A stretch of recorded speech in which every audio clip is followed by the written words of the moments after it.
Assalamualaikum warahmatullahi wabarakatuh.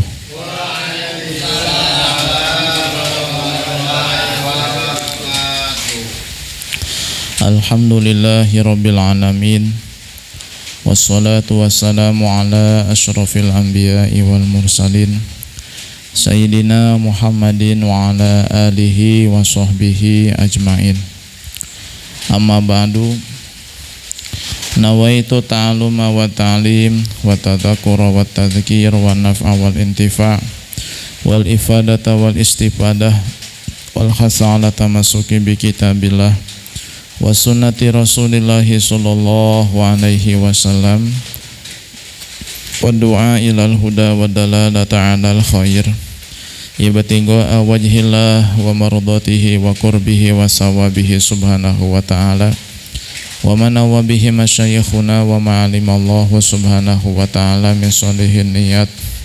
Asalullaha subhanahu wa ta'ala ayyaj'alana wa iyyakum minal ulama'il amilin al-faizina bi'ilmil yaqin wa 'ainil yaqin wa haqqil yaqin ma'al lutfi wal afiyah. Allahumma inna nas'aluka ilman nafi'an wa rizqan wasi'an halalan katsiran thayyiban mubarakan wa amalan mutaqabbalan wa baladan sholihan wa umran tahwilan wa badanan sahihan wa jarun sholihan wa qalban saliman wa shifaan min kulli da'in wa saqamin bi rahmatika ya arhamar rahimin. Allahumma inna nas'aluka ilman laduni wal mashraba safil hani ya wahhab ya ghani. Allahumma inna na'udzubika min ilmin la yanfa' wa min qalbin la yakhsha wa min nafsin la tashba' wa min ainin la tadma' wa min da'watin la yustajabu laha. Subhanaka la ilma lana illa ma 'allamtana innaka antal alimul hakim wa tub alaina innaka antat tawwabur rahim. Allahumma rzuqna fahman nabiyyin wa hibdal mursalin wa sur'ata ilhamil muqarrabin. Shalli wa sallim ala sayyidina Muhammadin wa ala jami'il anbiya wal mursalin walhamdulillahi rabbil alamin. Ila hadratin nabiyil mustafa sayyidina Muhammadir rasulillahi sallallahu alaihi wasallam, khususan ila hadrati Habib Hasan Al-Kaf Habib Zain bin Sumaid wa syaikhi wa sayyidi wa murabiruhi Al-Habib Umar bin Muhammad bin Salim bin Hafid bin Syekh Habib Bakar bin Salim, ila hadrati Abuya Gomrawi bin Kiai Haji Muhammad wa ila hadrati Abuya Ucid Rutusi wa jami masyaikhi wa masyaikhihim wa ila hadrati Abi wa Umi ghafarallahu lahum wa adalaina min barakatihim wa amtaru alaina ghaisa karamatihim syai'ulillahi lahumul fatihah. A'udzu billahi minasyaitonir rajim. Bismillahirrahmanirrahim. Alhamdulillahi rabbil alamin arrahmanir rahim maliki yaumiddin. Iyyaka na'budu wa iyyaka nasta'in ihdinas siratal mustaqim siratal ladzina an'amta 'alaihim ghairil maghdubi 'alaihim waladdallin. Amin. Hadirin wal hadirat rahimakumullah, yang saya muliakan para sesepuh dan tokoh masyarakat RT 8, terutama Bapak Ustadz Dimas Kun yang saya hormati, tidak lupa Bapak RT beserta jajarannya, Ibu dan Bapak yang hadir pada malam hari ini yang saya muliakan. Mudah-mudahan semuanya tetap dalam keadaan sehat walafiat, diberikan panjang umur, diberikan rezeki yang luas, halal berkah, keturunan yang soleh dan solehah, dan mudah-mudahan diberikan kebahagiaan di dunia dan akhirat. Amin ya rabbal alamin. Hadirin wal hadirat rahimakumullah, pada malam hari ini pengajian kita lebih awal ba'da maghrib, karena ba'da isya saya harus menghadiri tahlil salah satu keluarga kami yang mendapat musibah meninggal dunia. Jadi mohon maaf waktunya agak sedikit berbeda dari biasanya. Oleh karena itu mari kita langsung saja melanjutkan kajian yang lalu ya. Kita langsung mempelajari materi fikih saja ya, biar tidak sepotong-sepotong ya. Terakhir kita membahas tentang hukum menelan ludah ya. Masih tentang puasa ya. Bismillahirrahmanirrahim. Qala al-musannif rahimahullahu ta'ala wa nafa'ana bihi wa bi ulumi fid dharain. Hukmu dukhulil ma'i asna al-ghusli ila jawfihi biduni ta'ammudin lis-shaimi. Hukum kemasukan air ketika sedang mandi tanpa disengaja bagi orang yang berpuasa. Orang yang sedang berpuasa kemudian dia mandi. Ketika mandi tidak sengaja air masuk ke dalam tubuhnya. Tentu masuknya melalui lubang terbuka ya. Kalau lewat lubang yang tidak terbuka seperti pori-pori, itu sudah kita sepakati kemarin ya dalam kajian kita bahwa itu tidak membatalkan puasa. Yang jadi masalah itu kalau masuknya air ke dalam tubuh melalui lubang yang terbuka tanpa disengaja ketika mandi saat berpuasa. Itu bagaimana hukumnya ya? Ini tidak bisa langsung dijawab batal atau tidak, tapi hukumnya fihi tafsilun, harus dirincikan. Harus dirincikan. Makanya jawaban tentang suatu pertanyaan itu ya harus memahami pertanyaannya dulu. Sehingga ada pepatah mengatakan fahmus su'al nisful jawab. Memahami pertanyaan itu sudah termasuk separuh daripada jawaban.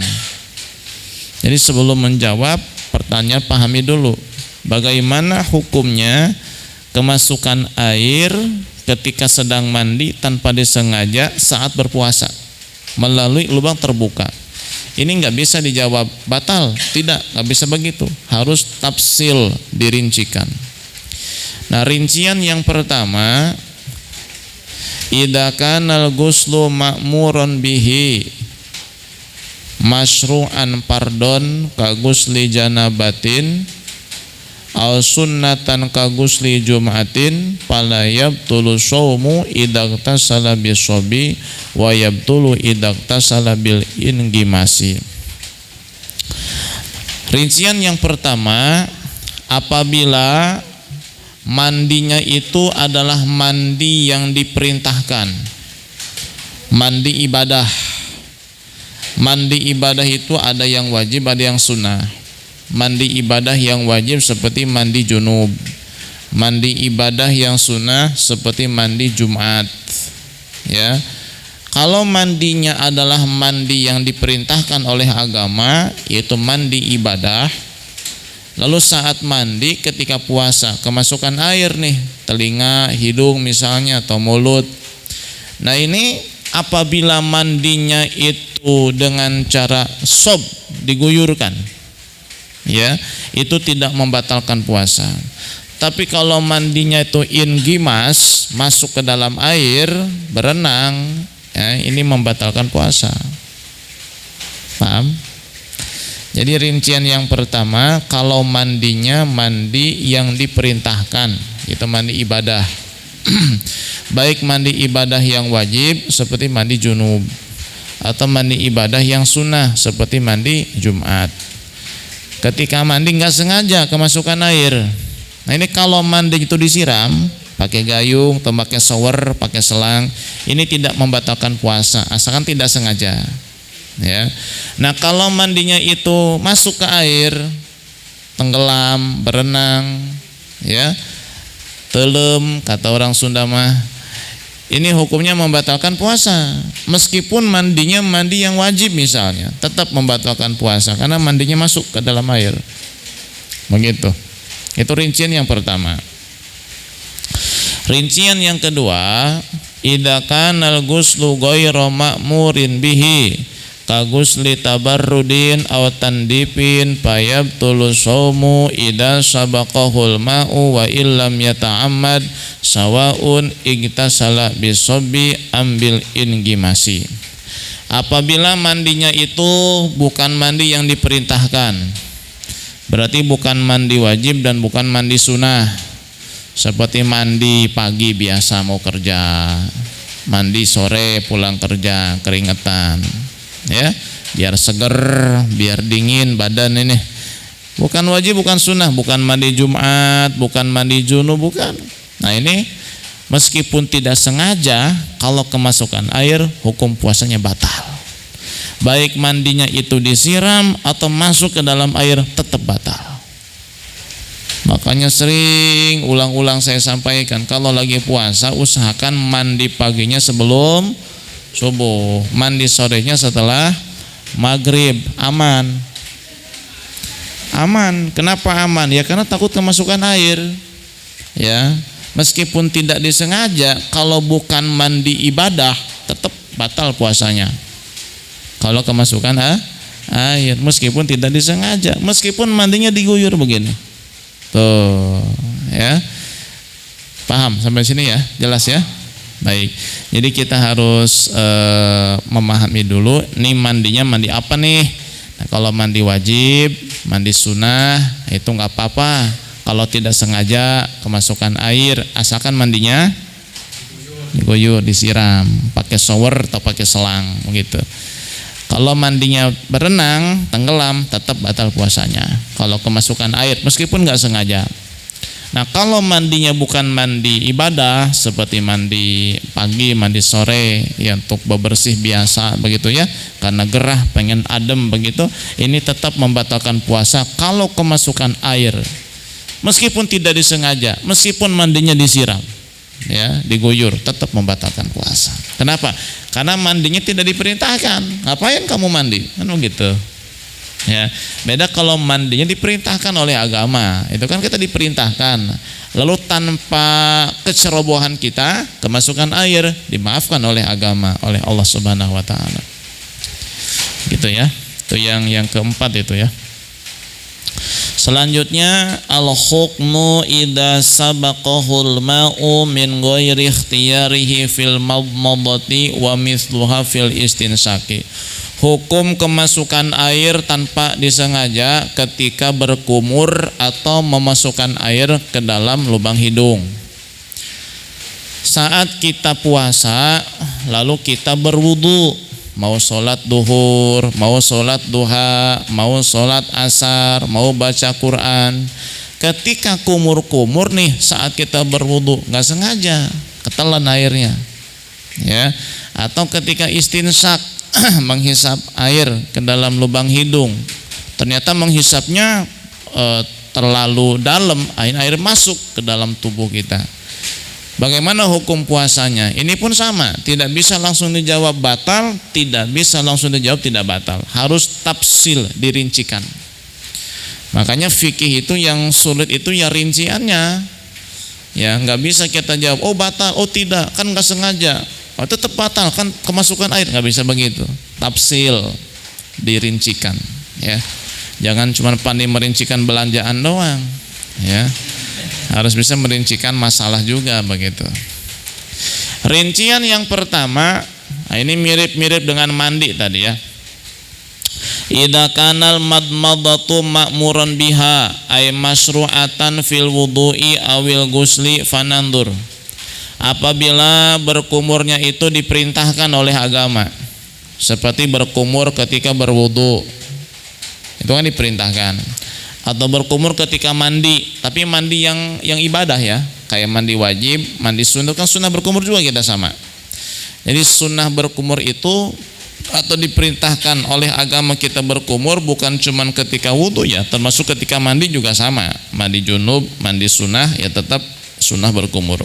Nah kalau kumurnya itu memang diperintahkan oleh agama, bagaimana hukumnya kalau ketelan air nggak sengaja? Nah, ini pun dirincikan lagi.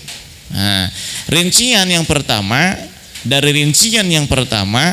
illam yubaligh biha fala yabtulu shaumu idza sabaqahul ma.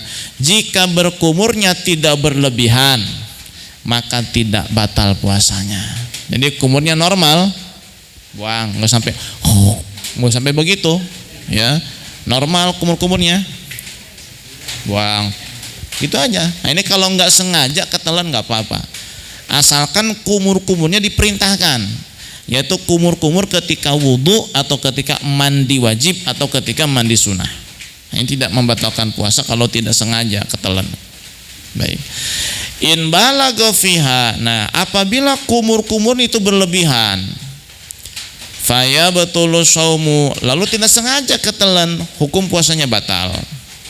Kenapa? Li'annal mubalaghata makruhatun fi shaimi. Sebab mubalaghah berlebihan dalam berkumur bagi orang yang berpuasa hukumnya makruh. Orang lagi puasa nih wudu lalu berkumurnya berlebihan, ini hukumnya makruh. Kalau tertelan meskipun nggak sengaja hukum puasanya batal. Meskipun kumurnya diperintahkan, kumur di dalam wudu kan diperintahkan nih. Kita wudu kan kumur tuh. Nah, cuman berlebihan. Padahal kita lagi puasa, nggak sengaja ketelan, hukum puasanya batal. Yang tidak batal tadi apa? Kalau kumur-kumurnya tidak berlebihan, ini tidak membatalkan puasa kalau tidak sengaja tertelan. Bukannya dibuang malah lupa atau tidak sengaja ya. Ada yang ngagetin misalnya begitu, nggak sengaja pokoknya begitu. Ini tidak membatalkan puasa kalau kumur-kumurnya tidak mubalaghah, tidak berlebihan begitu. Nah, rincian yang keduanya, idza kanatil madmadatu ghairu ma'murin biha ay ghairu masyru'atin bi angkanat rabi'atan aw laysat fil wudu'i awil ghusli fayabtulu biha shaumu wa illam yubalig. Apabila kumur-kumurnya tidak diperintahkan oleh agama, seperti kumur-kumur yang keempat di dalam wudu, ini kan nggak diperintahkan. Sebab yang diperintahkan hanya sampai 3. Ini malah kumur-kumurnya 4 kali, ya. Ngerasa seger mulutnya kumur-kumuran ditambah lagi jadi 4. Atau misal kumur-kumurnya bukan di dalam wudu dan bukan mandi, ya, bukan ketika wudu, bukan ketika mandi, dia kumur-kumur aja karena mulutnya terasa panas, pahit, dia kumur-kumur, bukan lagi wudu, bukan lagi mandi. Nah, ini hukumnya kalau ketelan meskipun tidak sengaja tetap hukum puasanya batal meskipun kumur-kumurnya tidak berlebihan. Ya. Lagi puasa nih misalnya nih, buka kulkas, ada air dingin. Wah, segar kayak ini. Tapi nggak diminum, cuman ditaruh di mulut doang biar segar. Lagi puasa nih misalnya ya. Nggak minum, cuman naruh air di mulut doang biar adem, nggak sengaja ketelan, batal nggak puasanya? Kan nggak sengaja, karena kumur-kumurnya tidak diperintahkan oleh agama, begitu. Kalau kita lagi wudu, ya, kumur-kumurnya biasa, ditelan nggak sengaja, batal nggak tuh? Nggak batal. Kenapa nggak batal? Karena tidak sengaja dan kumur-kumurnya tidak berlebihan dan kumur-kumurnya diperintahkan. Tuh. Kumur-kumurnya diperintahkan, tidak berlebihan, tidak sengaja ketelan. Itu tidak membatalkan puasa. Paham ya? Nah, itu sama juga dengan hukumnya istinsak. Memasukkan air ke dalam hidung ya. Itu kalau memasukkan airnya memang disunahkan atau diperintahkan. Kalau tidak berlebihan, tidak sengaja masuk sampai ke tenggorokan, itu tidak membatalkan puasa. Ya, kalau memasukkan air ke dalam hidungnya tidak diperintahkan, bukan lagi wudu, bukan lagi mandi, dia masukkan air ke dalam lubang hidung, kemudian masuk sampai ke tenggorokan, itu meskipun tidak disengaja dan tidak berlebihan, hukum puasanya batal. Begitu. Baik. Ini sebetulnya rincian daripada hal yang membatalkan puasa yang keenam ya. Itu ada berapa masalah? 5 ya. Ini kalau difahami insya Allah ya bisa menyelesaikan beberapa kasus yang sering terjadi ya. 5 masalah tadi itu adalah rincian daripada perkara yang keenam yang membatalkan puasa, yaitu masuknya sesuatu benda ke dalam tubuh melalui lubang yang terbuka. Nah, itu rincian tadi ada 5 tentang masalahnya. Nah, sekarang kita lanjut al-muftirus sabi'u. Yang ketujuh ya, yang dapat membatalkan puasa adalah istimna. Istimna ini kalau definisinya adalah tolabu khurujil mani, mengeluarkan sperma, garis miring onani ya. Istimna itu onani, itu membatalkan puasa.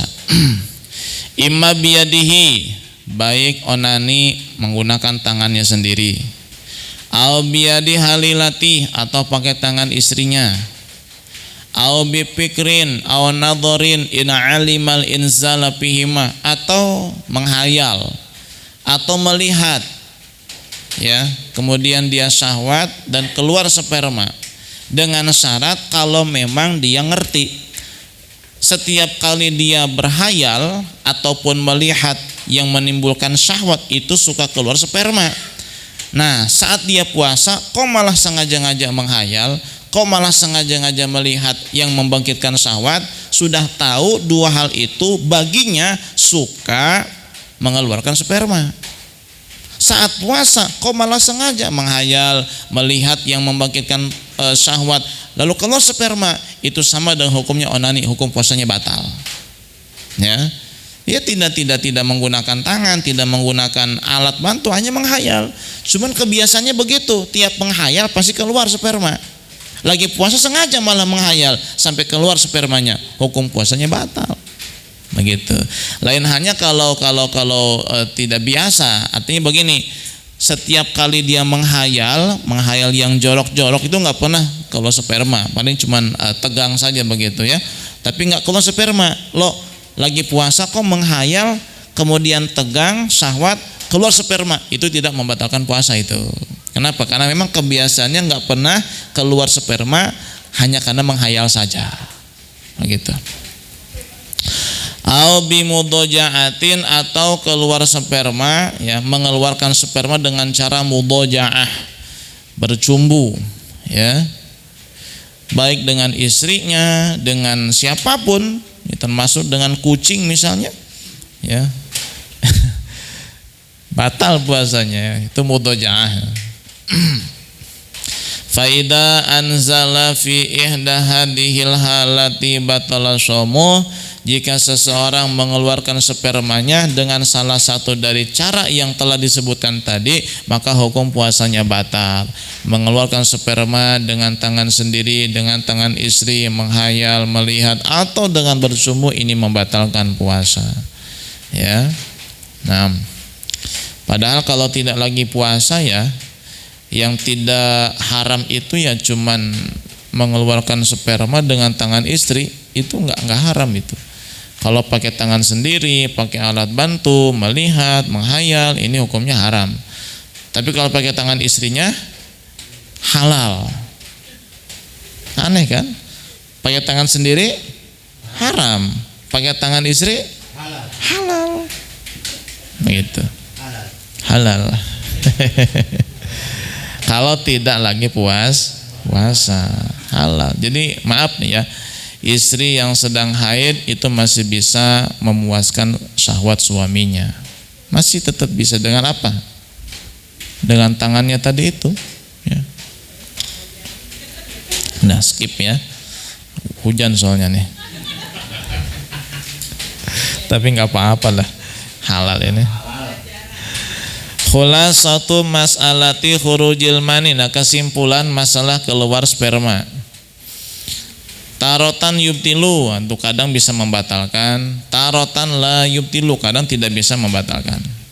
Jadi meskipun keluar tapi tidak membatalkan. Ini rinciannya atau kesimpulannya itu, yang pertama yubtilu fi halatain. Keluar sperma bisa membatalkan puasa dalam dua kondisi, dua kasus. Yang pertama dengan cara istimna, onani ya.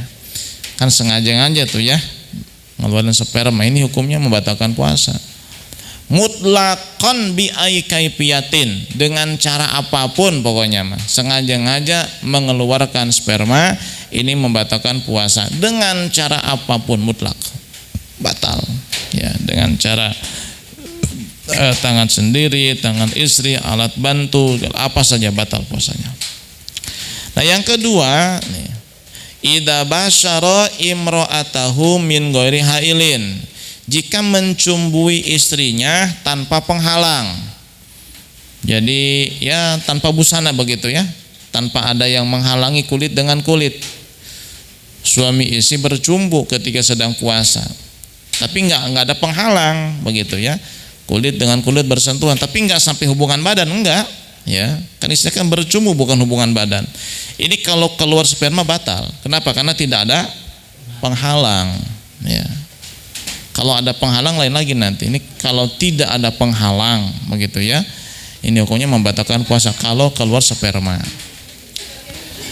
Nah, yang tidak membatalkan puasa yang kedua pun ada dua. Jadi keluar sperma tapi tidak batal puasanya, itu ada dua. Yang pertama, idza kharaja min ghairi mubasyaratin kanadharin au fikrin. Jika keluar sperma tanpa bercumbu, tanpa bersentuhan kulit. Ya, seperti menghayal atau melihat yang membangkitkan syahwat, ini enggak membatalkan puasa kalau keluar sperma. Dengan catatan tadi di atas apa? Kalau memang kebiasaannya tidak pernah keluar sperma karena berhayal itu. Tapi kalau karena berhayal memang biasa keluar sperma, maaf karena syahwatnya itu lemah, ya syahwat sedikit menghayal keluar sperma. Kebiasaannya begitu, lagi puasa melakukan hal yang sama, hukum puasanya batal. Ya, lain hanya kalau nggak pernah nih, kalau berhayal maaf gitu ya, atau menonton yang diharamkan tuh nggak pernah keluar sperma, tapi kalau lagi puasa melakukan hal itu keluar sperma, ini tidak membatalkan puasa karena tidak kebiasaannya keluar sperma dengan cara berhayal begitu. Nah, yang tidak membatalkan puasa juga yang kedua, idza kharaja bi mubasyaratin walakin bihailin, jika mencumbui istrinya tapi dengan penghalang. Jadi antara kulit dengan kulit tidak bersentuhan langsung, ada penghalang seperti selimut, samping ataupun apa sajalah ada penghalang. Ini tidak membatalkan puasa kalau keluar sperma, tidak batal puasanya. Tapi awas, dosa ya dosa. Ya dosa. Pokoknya setiap yang membangkitkan syahwat lagi puasa ini haram. Apapun yang membangkitkan syahwat kalau kita lagi puasa hukumnya haram. Haram. Ya, jadi awas jangan campur aduk ini. Kita lagi membahas batal dan tidaknya puasa, bukan haram dan tidaknya. Ya, kalau masalah batal dan tidak, ya kalau bercumbu dengan istri tapi ada penghalangnya, setipis apapun penghalang itu ya tidak membatalkan puasa kalau ada penghalang meskipun keluar sperma. Kalau tidak ada penghalang, keluar sperma batal puasanya begitu. Tapi kalau urusan haram, ya kalau syahwat ya haram. Bahkan kita lagi puasa nih, melihat maaf ya, istri barusan mandi pakai handuk doang, syahwat misalnya, haram itu. Sebab lagi puasa. Ya, lagi puasa. Padahal kan istri sendiri itu. Kita lihat kan halal. Haramnya membangkitkan syahwat. Ini yang jadi masalah, ya. Nggak boleh, ya. Maka tadi, nah di bawahnya ada nih hukmul qublah, ya hukum mencium. Mencium siapa? Istri. Ayang beb ya. Benar tah ayang beb nyebutnya?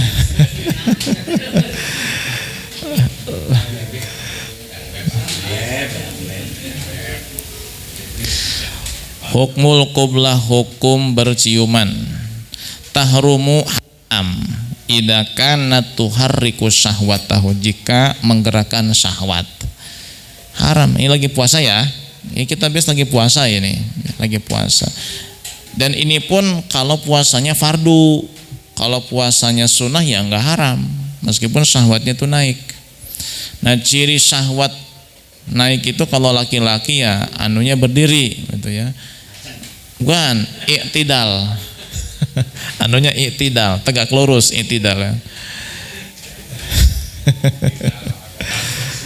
Kalau perempuan itu dadanya berdebar, itu ciri syahwat. Jadi kalau perempuan dadanya berdebar itu ciri syahwat. Kalau laki-laki i'tidal anunya itu.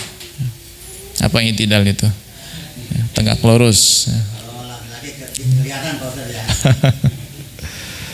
Jadi kalau menggerakkan syahwat haram ini. Makanya Nabi itu kan ketika puasa mencium istrinya, Siti Aisyah.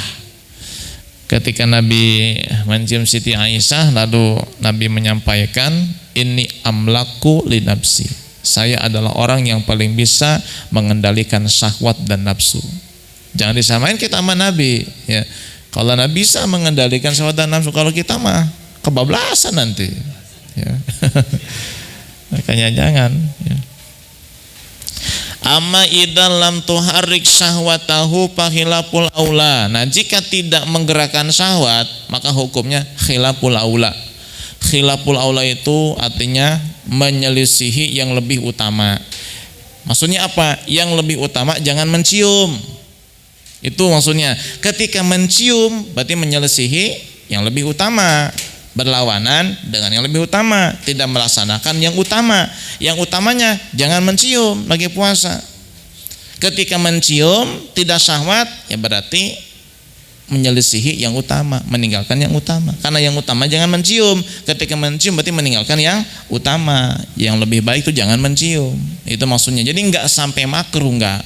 Kalau kita bicara khilaful aula itu derajatnya masih lebih ringan daripada makruh. Ya, jadi hukum-hukum syariat itu kan ada 5-nya atau ada 6. Kalau yang 5 berarti ya wajib, sunnah, mubah, makruh, haram. Yang paling parah itu kan haram. Nah kalau 6 ya berarti wajib, sunnah, mubah. Di bawah mudah khilaful aula. Tuh. Setelah khilaful aula baru makruh, baru haram.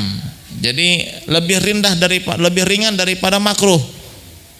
Makruh itu kan dilarang, tapi kan tidak dosa kalau dikerjakan. Lebih baik ditinggalkan, dapat pahala, dikerjakan tidak berdosa. Nah kalau haram dikerjakan mendapat dosa, tinggalkan mendapat pahala. Nah kalau khilaful aula itu hampir sama dengan mubah sebetulnya. Ya, jadi bukan larangan, bukan bahasanya meninggalkan yang utama doang begitu. Ya. Yang utama jangan nyium kalau lagi puasa. Nah kalau mencium bagaimana? Ya kalau menggerakkan syahwat haram. Kalau tidak syahwat ya dia hanya meninggalkan yang utama begitu. Enggak sampai makruh, enggak. Berarti mencium isi itu ya bukan larangan yang benar-benar ketika kita sedang puasa. Ya boleh-boleh saja, tapi sebaiknya jangan itu, takut kebablasan nafsu. Ya. Jangan bilang oh enggak nafsu, bohong. Enggak nafsu enggak punya anak. Anak udah 5 kok nggak nafsu. Ya. Ciuman sayang begitu. Khilaful aula itu berarti. Kan nggak syahwat itu makan. Syahwat. Khilaful aula. Wala tubtilu illa idza anzala bisababiha, dan berciuman itu tidak membatalkan puasa kecuali jika keluar sperma gara-gara berciuman. Itu baru membatalkan puasa. Yang batal puasa siapa? Yang keluar spermanya. Istri keluar nggak sperma? Kalau nggak punya anak. Mungkin istilahnya itu sel telur ya. Ovum ya, tapi kalau dalam istilah fikih dan agama ya tetap mani sebutnya, mani ya, ya tetap keluar. Kalau nggak keluar ya nggak bakal ada anak. Nah, yang ke-8 al-mufattirus samin, kita selesaikan ya. Yang ke-8 yang dapat membatalkan puasa adalah istiqoah. Istiqoah artinya tolabu wa ta'amudu khurujil qoi, sengaja-ngaja mengeluarkan muntah. Sengaja-ngaja ngeluarin muntah. Ini hukumnya membatalkan puasa. Fayubtilu walau kana qalilan, meskipun sedikit, hanya mungkin cairan saja, tetap batal puasanya. Meskipun asalkan sengaja. Apa yang dimaksud dengan muntah? Wal qai'u, muntah, huwa adalah at-ta'amu, makanan, baik minuman atau makanan ya, alladzi ya'udu, yang keluar kembali, ba'da mujawazatil haqli, setelah melewati tenggorokan. Makanan, minuman yang sudah lewat tenggorokan keluar lagi, meskipun cuma air yang keluar, itu namanya qai'. Kalau disengaja hukumnya membatalkan puasa. Kalau tidak disengaja tidak membatalkan puasa. Ustaz, bagaimana kalau memang disengaja tapi yang keluar itu ya belum berubah? Makanan, air yang keluar belum berubah, baru masuk doang, keluar lagi, belum berubah, tetap membatalkan puasa kalau disengaja. Ya disengaja itu jangan hanya dibayangkan mulut dicolok pakai ya kayaknya nggak ada yang kayak begitu lagi puasa. Ini contoh real yang termasuk sengaja itu ya orang yang kalau naik mobil tuh suka mabuk, suka muntah. Lagi puasa kok malah naik odong-odong. Ya, terus muntah ceritanya nih. Batal puasanya. Ustaz kan nggak disengaja. Lah itu sama dengan disengaja karena memang dia kalau naik mobil itu muntah terus. Mau mobil ber-AC, mobil odong-odong, losbak, muntah terus. Lah kok lagi puasa malah sengaja-ngaja naik mobil. Batal puasanya, batal. Kenapa? Karena muntahnya sengaja. Itu. Jadi jangan diartikan muntah sengaja ya dicolok, ya enggak kayak begitu doang. Kayaknya enggak ada orang yang puasa nyolok-nyolok mulut begitu sampai muntah. Enggak ada, ya. Atau misalnya kalau nyebrang laut biasanya suka mabuk, yang lagi puasa malah sengaja-ngaja nyebrang laut. Kan malah bisa kan malam hari, malah milihnya siang, lagi puasa, muntah batal. Kenapa? Karena sering mabuk laut. Begitu. Hah? Itu kan nggak sengaja itu mah. Ya buatnya mah sengaja buatnya mah. Tapi ngidamnya kan nggak disengaja ngidamnya mah. Nggak membatalkan puasa itu. Nah cuman begini, awas nih. Jadi kita yang sedang kita omongin itu kalau keluar. Tapi kalau keluar ada yang ketelan, ya batal. Meskipun nggak sengaja nih lagi puasa kok pusing tiba-tiba, terus muntah. Lalu ada yang ketelan tuh muntah tersebut, ya batal puasanya. Bukan karena muntahnya, tapi karena ada yang masuk lagi ke dalam mulut. Nah itu membatalkan puasa. Nah bagaimana kalau memang ada orang muntah tidak disengaja sedang puasa, ya tidak batal puasanya. Tapi bagaimana hukumnya? Al hukmu idza kharaja minhul qai, hukum jika keluar muntah dari mulut. Annafamahu mutanajisun. Nih yang pertama harus diingat-ingat, mulutnya itu berarti mutanajis, terkena najis. Karena hukum muntah itu najis, termasuk muntahnya bayi. Olab, apa itu? Gumoh.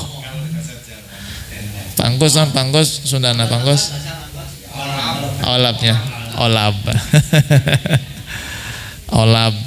Itu bayi lagi nete ya, air susunya keluar lagi. Itu sama itu, hukumnya najis itu. Nanti mulutnya itu najis berarti mutanajis.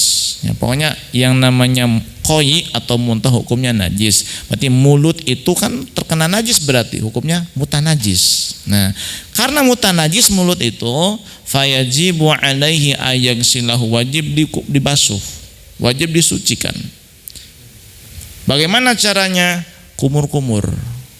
Wa yubaligu fil madmadati, dan disunahkan berlebihan dalam berkumurnya. Ya. Kenapa berlebihan? Ya karena untuk menghilangkan najis. Jadi nggak cukup hanya diludah-ludahin aja, ya. Muntah nih, kita meludah sampai mulut ini kerasa bersih. Nggak cukup itu. Kalau belum dibersihkan pakai air, kumur-kumur, maka belum suci mulutnya. Nah, maka ketika muntah, ini mau sengaja tidak sengaja muntahnya, itu hukum muntah itu najis, berarti mulut terkena najis. Hukumnya wajib dibersihkan mulut ini. Kita kumur-kumur, dan kumur-kumurnya sunnah berlebihan. Hatta yan gosila jami'u ma fi famihi min haddihi dhahir, sampai seluruh bagian mulutnya itu terbasuh. Area yang dohirnya. Area yang dohir itu ya seperti sekitar lidah, sekitar gusi, sekitar gigi, dan termasuk tempat keluarnya huruf kho. Nah, maka harus begitu, ya, harus begitu. Kalau memang tanpa begitu, ini nggak bakal terbasuh ya area yang sebelah sini.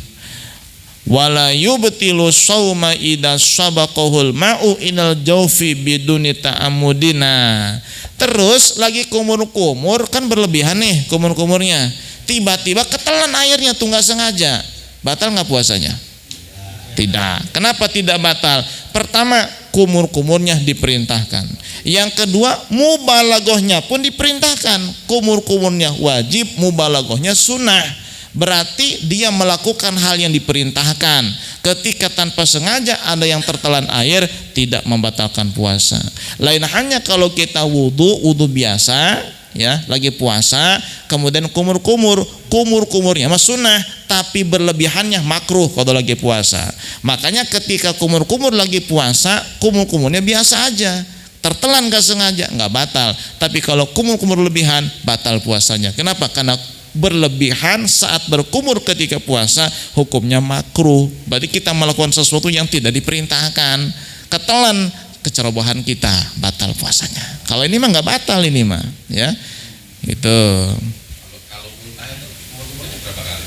3 kali juga? Nah, cukup sekali. Tapi sunnah 3 kali. Sunnah 3 kali, ya. Sekali pun cukup ya, cukupnya. Ambil air, buang, udah selesai.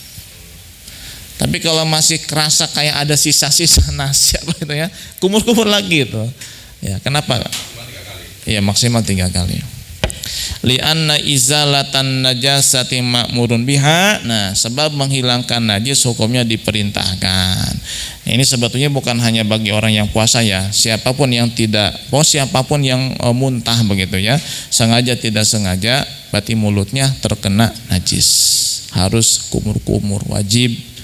Ya, kita mau sholat misalnya, muntah, kita meludah aja, terasa udah kayak hilang nih, muntah di mulut. Sholat, sah nggak sholatnya tuh? Ya sah. Kenapa? Ada najis. Aqsamul iftari, wallahu a'lam bissawab.